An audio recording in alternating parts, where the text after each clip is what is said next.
Come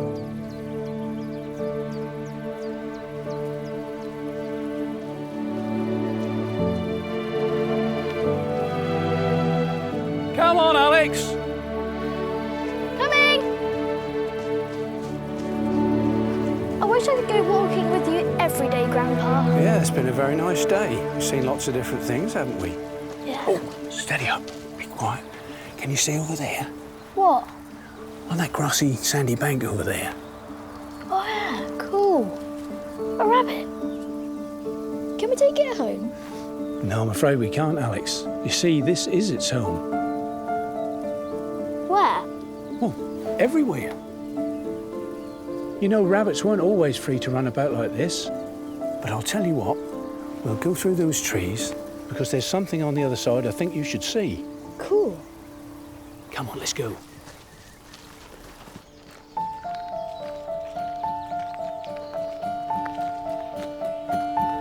There we are. Whoa! A castle! Almost. This is Thetford Warren Lodge. What's a Warren Lodge? Well, it was a place that was originally owned by the church and then that was passed over to wealthy landowners. The people who lived in there were very trustworthy and looked after the rabbits on the warren because they were so important. But rabbits aren't important. They're just pets.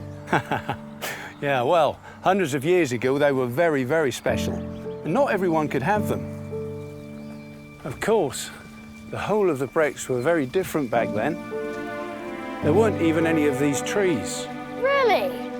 Yeah, it was just short grass, sandy soil. Ideal for growing rabbits. Yeah. Hundreds of years ago, the Warren Lodge looked really different. It was on 2 floors. Downstairs was full of equipment and tools, and rabbit furs would have been hanging everywhere to dry.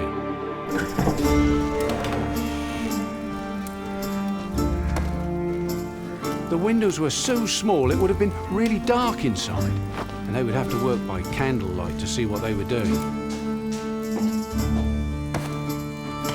The whole family lived upstairs in the one room.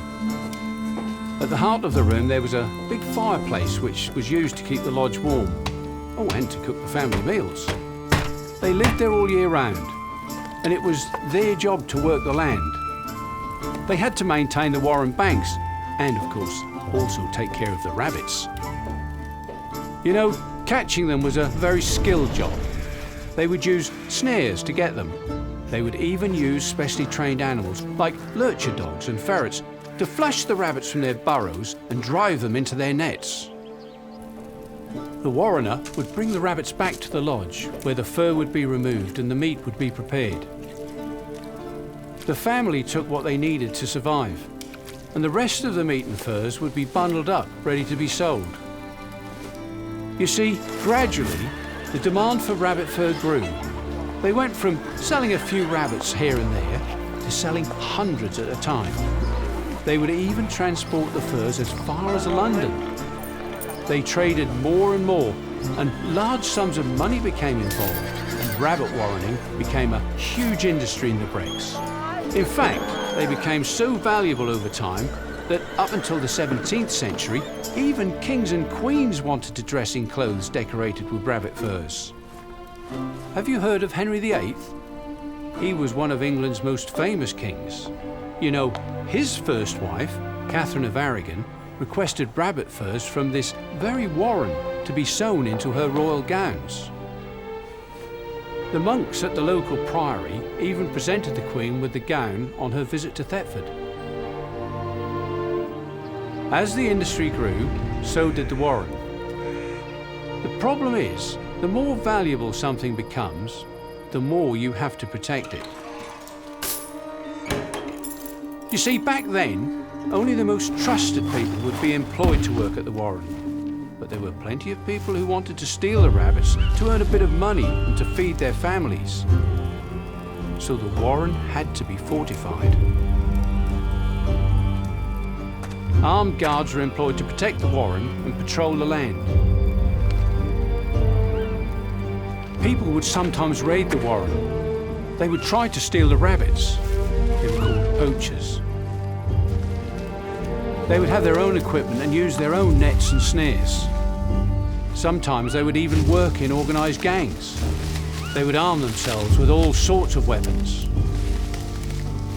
The Warreners would even set up special tripwires attached to guns. Unlucky poachers could set these off and be injured. But poaching was risky. If they got caught, they could face dire consequences. There are even accounts of poachers being shipped off to Australia as punishment. Over the course of time, more and more fur was being imported from abroad due to the high demand. Now, because there was more fur than ever, the price dropped. With the growth of trade, fur became more common and other more desirable fabrics became available. This meant that rabbit fur from the Brecks was used mostly for the felt in hats rather than luxurious robes. Then a law was passed that allowed people other than the Warrener to hunt rabbits. It became, well, more of a sport, and people began shooting for fun and to keep rabbits off their crops. But like all things, when more people are involved, accidents are likely to happen. No one knows exactly what happened, but about 80 years ago now, a great fire broke out and completely destroyed the lodge. The roofs would have been thatch, and the beams and floor would have been wood, so the fire took hold and went out of control.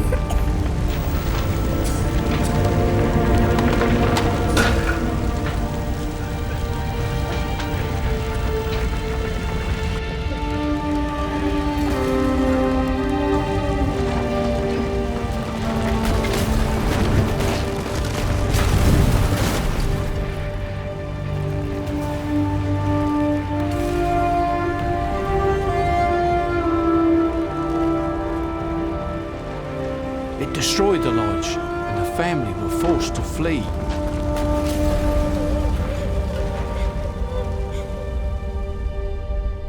And this is all that survived.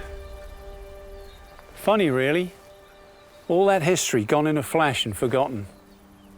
Hidden away behind all these trees until recently. There's a lot of history in the Brecks area. Lots of forgotten stories. Come on, let's get you home.